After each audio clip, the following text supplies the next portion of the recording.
Hi everyone, this is आकाश चौहान और आज इस वीडियो में हम डिस्कस करने वाले हैं पैकेज क्या होता है जावा के अंदर, नॉर्मल इंपोर्ट कैसे काम करता है, क्या हम अगर कोई क्लास बनाते हैं उसको दूसरे पैकेज में हम एक्सेस कर सकते हैं थ्रू इंपोर्ट स्टेटमेंट, जो इनबिल्ट लाइब्रेरीज होती हैं जावा में उनको इंपोर्ट कैसे करते हैं, और normal import and static import में क्या डिफरेंस है, वो सारी चीज़ें हम इस वीडियो में कवर करने वाले हैं। So stay tune. और आपके अगर कोई डाउट है तो आप कमेंट बॉक्स में लिख सकते हैं। I try to get back to you as soon as possible. So without wasting any time let's move on to the code. So अगर हमें पैकेज को डिटेल में समझना है तो मैं क्या करता हूँ, सोर्स फोल्डर में एक और पैकेज बना लेता हूँ, क्योंकि एक मैंने ऑलरेडी बना रखा है फर्स्ट मॉड्यूल के नेम से। तो एसआरसी पर राइट क्लिक करेंगे, न्यू में जाएंगे और फिर पैकेज पे क्लिक करेंगे। इसका नाम रख लेते हैं सेकेंड मॉड्यूल। और यहाँ पे एक प्रोग्राम भी बना लेते हैं। मैं राइट क्लिक करके न्यू में जाके एक क्लास बना लेता हूँ और इसका नाम रख लेते हैं लेट्स से सैम्पल क्लास। और यहाँ पे भी मेन मेथड बना लेते हैं। आपको खुद से बनाना पड़ेगा, अदरवाइज़ आप टिक कर सकते हैं। तो फिनिश पे क्लिक करते हैं और ये जो मेथड है मेन मेथड, ये दूसरे पैकेज में है सैम्पल क्लास के अंदर। ओके, तो मैं अगर बेसिक स्टेटमेंट यहाँ पे एक डमी स्टेटमेंट लिख देता हूँ दोनों जगह। इनसाइड हम सेकंड मॉड्यूल के अंदर हैं, inside second module main method.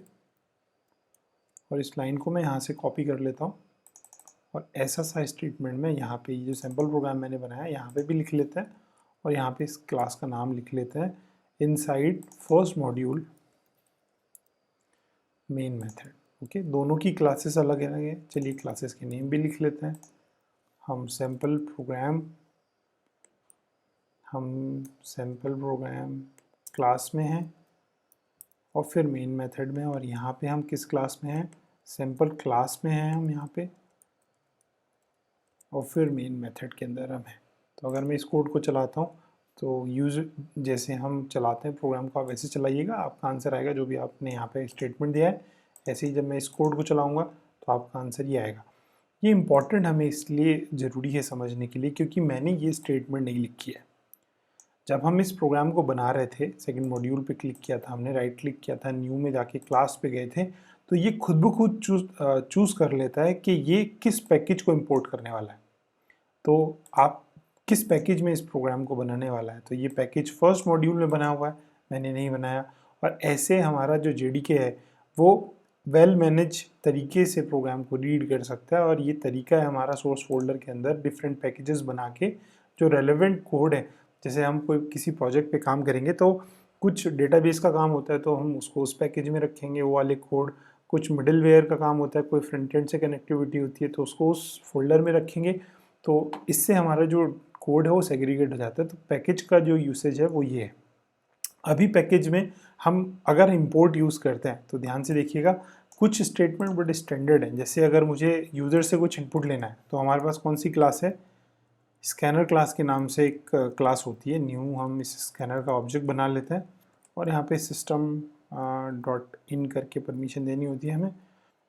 तो देखिए क्या करना है, जब आपने ये स्टेटमेंट लिखी तो उसके बाद हमें इसे इंपोर्ट करना रहेगा। तो आप इस पर होवर करेंगे तो ये खुद से भी ऑप्शन दिखाता है और मैं आपको ये डायरेक्टली करके दिखाता हूँ। आप यहाँ से भी चूज़ कर सकते हो, यहाँ से इंपोर्ट पे, बट मैं आपको वैसे बताता हूँ आपने क्या लिखना है। इंपोर्ट लिखना है, फिर ये जावा यूटिल के अंदर होता है, आपकी जो यूटिलिटी पैकेज है जावा के अंदर, उसके अंदर आपको स्कैनर क्लास मिलेगी, वहाँ पे आपने जाके इसको इंपोर्ट करना है। तो देखिए एरर चलेगी। आप क्या करते हैं, हम एक इंट रीड कर लेते हैं, इंट sc.nextInt। हम यूज़र को बाउंड कर देते हैं कि आप कंसोल से केवल इंट ही वैल्यू लीजिए। तो मैं क्या करता हूँ, इस ए को प्रिंट करा देता हूँ और लिख लेते हैं लेट्स से वैल्यू ऑफ ए, और यहाँ पे प्लस साइन करना पड़ता है, कॉमा नहीं चलेगा यहाँ पे। इस कोड को चलाते हैं।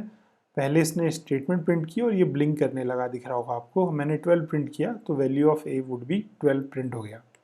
तो हमें जो सोर्स हमारे पास अवेलेबल नहीं है हम उनको क्या कर सकते हैं, इंपोर्ट। तो इंपोर्ट का नॉर्मल इंपोर्ट आपको समझ आया। तो अगर मैं इस क्लास के ऊपर क्लिक करके इसके सोर्स कोड पे अगर हम जाना चाहें तो ये हमें ले जाता है। ये एक्चुअल में पब्लिक क्लास है, फाइनल क्लास बनी हुई है, ऑलरेडी बनी हुई है। और कहाँ पे बनी हुई है मैं आपको इसका पैकेज दिखाता हूँ, पैकेज जावा यूटिल में। तो आप outside third party packages even ये यूज़ कर सकते हो। ये तो जावा ने आपको जेडीके के अंदर आपके पास GRE लाइब्रेरी है, वहाँ से काफ़ी सारी लाइब्रेरीज़ ये खुद से यूज़ कर सकते हो आप, लेकिन आप थर्ड पार्टी लाइब्रेरी भी इवन इंपोर्ट कर सकते हो जो जावा में लिखी हुई होती है। तो ऐसे करके हम इंपोर्ट स्टेटमेंट यूज़ करते हैं। ये जो वार्निंग दे रहा है ये क्या बोल रहा है कि आपने कभी भी इसको क्लोज नहीं किया, तो ये मतलब अगर आपका काम हो गया हो तो ये बोलता है कि आप इसको क्लोज कर दीजिए, तो ये वार्निंग चली जाएगी। तो ये हमारा बेसिकली नॉर्मल इंपोर्ट होता है। अब देखिए मैं क्या करता हूँ, ये तो नॉर्मल इंपोर्ट हुआ जो हमारी जो इनबिल्ट लाइब्रेरीज हैं उनको इंपोर्ट करने के लिए। बट क्या मैं किसी दूसरे पैकेज में भी इंपोर्ट स्टेटमेंट यूज़ कर सकता हूँ? लेट्स से मैं चाहता हूँ कि ये वेरिएबल है public int A equal to, मैं इसकी वैल्यू खुद से डिफाइन कर देता हूँ, इसकी वैल्यू 10 है।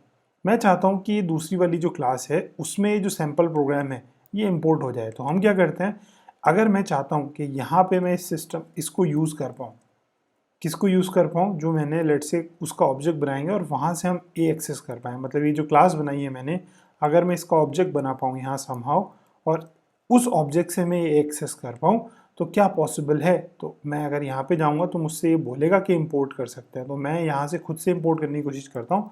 इंपोर्ट हम किस मॉड्यूल की क्लास, हम ऑलरेडी किस में है, सेकेंड मॉड्यूल में, और हम किस मॉड्यूल को एक्सेस करने की कोशिश कर रहे हैं, फर्स्ट मॉड्यूल को, और उसकी भी कौन सी क्लास, सैम्पल प्रोग्राम को। तो देखिए यहाँ पे ये ऐसे करके भी हम इंपोर्ट कर सकते हैं।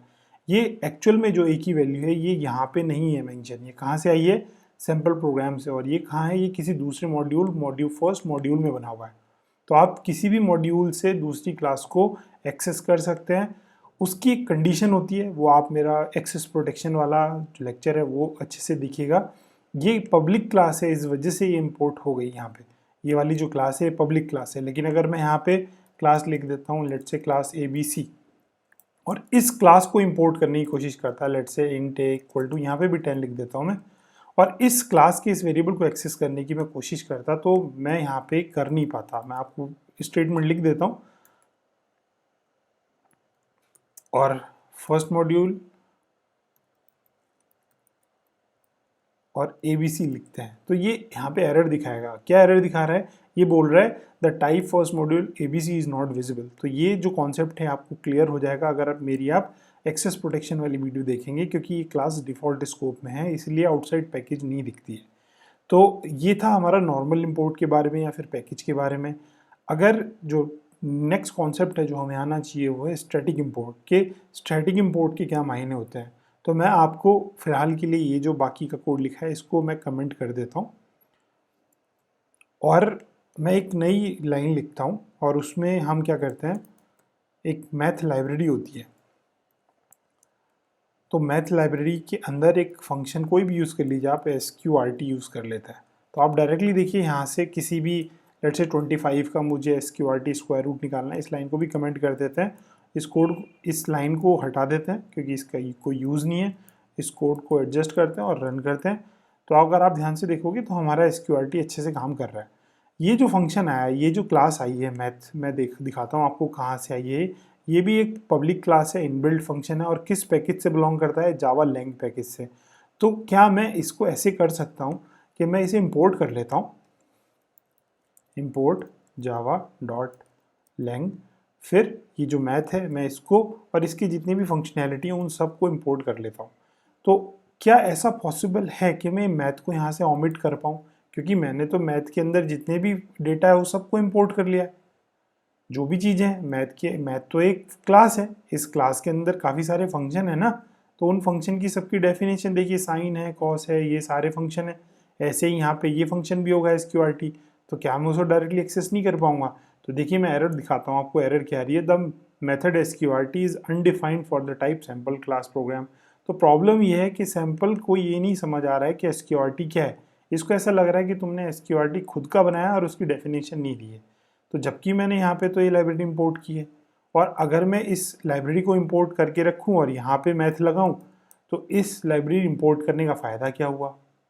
तो आपने ध्यान रखना है कि आप ऐसे करके नॉर्मल इंपोर्ट की तरह काम नहीं कर सकते। अगर आपको ये नेम ऑमिट करना है, देखिए आपको क्या करना पड़ेगा, ये नॉर्मल इंपोर्ट से काम नहीं चलेगा, आपको इंपोर्ट स्टैटिक करना पड़ेगा। मतलब आपको अलग तरीके से मतलब आपको क्या करना पड़ेगा, आपको नॉर्मल तरीके से इंपोर्ट यूज़ ना करके स्टैटिक करना पड़ेगा। तो होगा क्या, इस मैथ के अंदर जहाँ जहाँ पे स्टैटिक लगा होगा, जिस जिस फंक्शन से पहले, देखिए यहाँ सब जगह स्टैटिक लगा है, तो वो सारी फंक्शनैलिटी आप डायरेक्टली एक्सेस कर पाओगे। ऑल्दो ये रिकमेंडेड नहीं है। क्यों रिकमेंडेड नहीं है? सपोज करिए मैं कोड रीड कर रहा हूँ यहाँ से, तो यहाँ से मुझे ये नहीं पता चल रहा है कि एक्चुअली ऐसा लग रहा है देखने में कि SQRT कोई मेरा ही फंक्शन है, बट ये मेरा फंक्शन नहीं है। देखिए SQRT किसका फंक्शन है? ये कोई और सोर्स फाइल है, और ये कहाँ पे मिलेगी मुझे? मैथ के अंदर। तो यहाँ से कोड की जो रीडेबिलिटी है वो थोड़ी पुअर हो जाती है। तो इस वजह से ये जो स्टैटिक इम्पोर्ट है, it is not advisable to use all the time. अगर नेसेसिटी है तो आप कर सकते हैं, लेकिन अगर आप बेसिक यहाँ पे ये लिखते हैं math.sqrt, तो ये ज़्यादा बेहतर समझ आ रहा है, क्योंकि ये मेथड मेरा नहीं है, ये मैंने मैथ से इंपोर्ट किया है, तो इसको इंपोर्ट करने की आपको इस केस में ज़रूरत नहीं है। तो आपने ध्यान रखना है कि जो स्टैटिक इंपोर्ट वाले जो फंक्शन है, उनको अगर आप नॉर्मल इंपोर्ट ना करके इंपोर्ट स्टैटिक करेंगे, तो आप वो जो नेम्स है उनको ओमिट कर सकते हैं। तो that is all for this video. I think I have covered all the aspects of package and normal import and static import. अगर आपको कोई डाउट है तो आप कमेंट बॉक्स में लिख सकते हैं, and I will try to get back to you as soon as possible. Thank you so much. That's all. Have a good day.